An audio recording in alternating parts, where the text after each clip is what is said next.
Hello and welcome.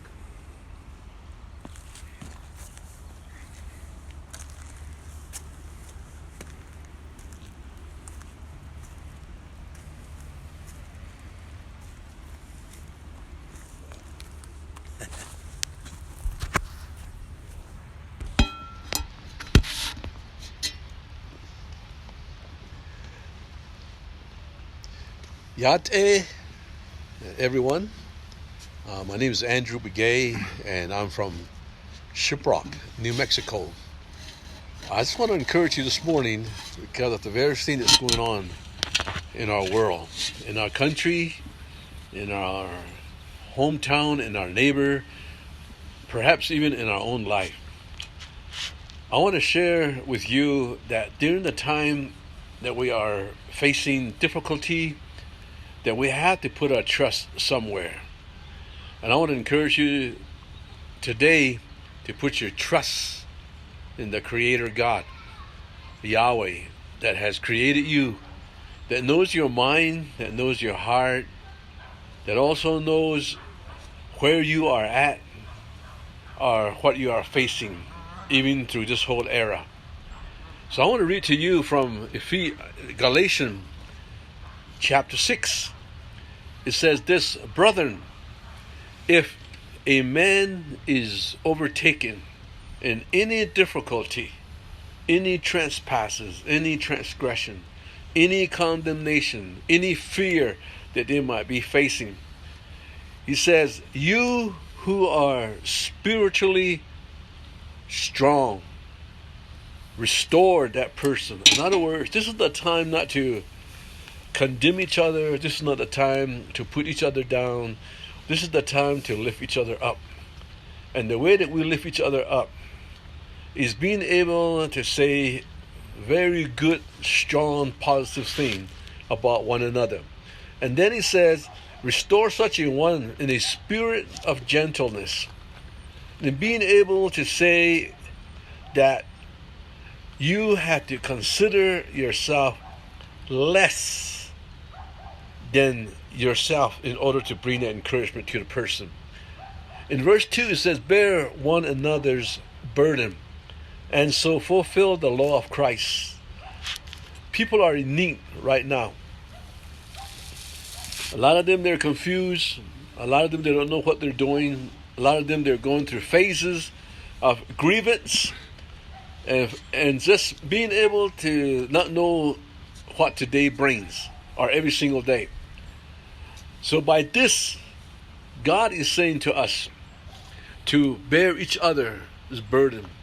There might be a family that might need some supplies. There might be a family that might need a little bit of encouragement. And with the technology that we have, all we got to do is text somebody and see how they're doing. Or call them and talk to them for a while. And maybe there's a friend or a buddy that you have that you haven't talked to for a while. And because of going through all this, but maybe you still have the number. Maybe they haven't changed their number yet. So why not take the time to call them and encourage them? And then he says, if anyone thinks himself to be something when he is nothing, he is deceiving himself. So don't let people just kind of flash by you, especially family, especially friends, and then especially the people that you go to church with, or people that you always hang out with, or people that you might have work with and or might still be working with. Those people that are close by you, says, do not ever think that you are above everybody else, because if you think like that, the Word of God says that you deceive yourself. And that's not cool. And then he says, but let each one examine his own work. What have you done that you have not done? Or what have you been doing that you shouldn't be doing? Or how have you been treating people lately? Maybe it's about time where you had to say, you know something? I had to change.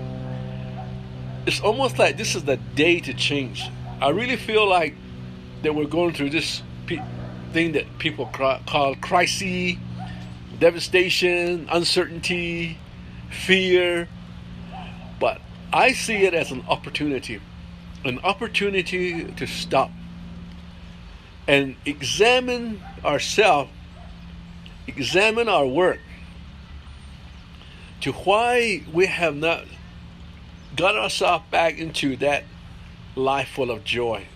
You know, life is full of joy if you can only reach out to somebody and help out, even just a little bit, even just reaching out and saying hello, or why not just knocking on somebody's door and say, I want to give you something that maybe you might be of need of, or just going over there and say, I just came by just to say that I'm praying for you, or even just to give them something that you haven't done.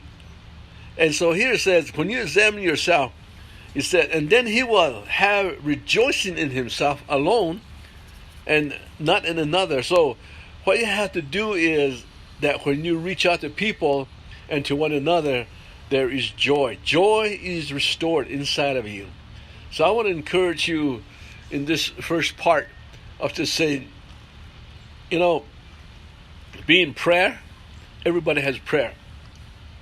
Being courage, stand strong, and develop that belief that you really need to have, that only the Creator God can help you. So, ladies and gentlemen, brothers and sisters, I want to say thank you for just taking the time to kind of listen to this small piece. And God bless you, and I want to continue this shortly.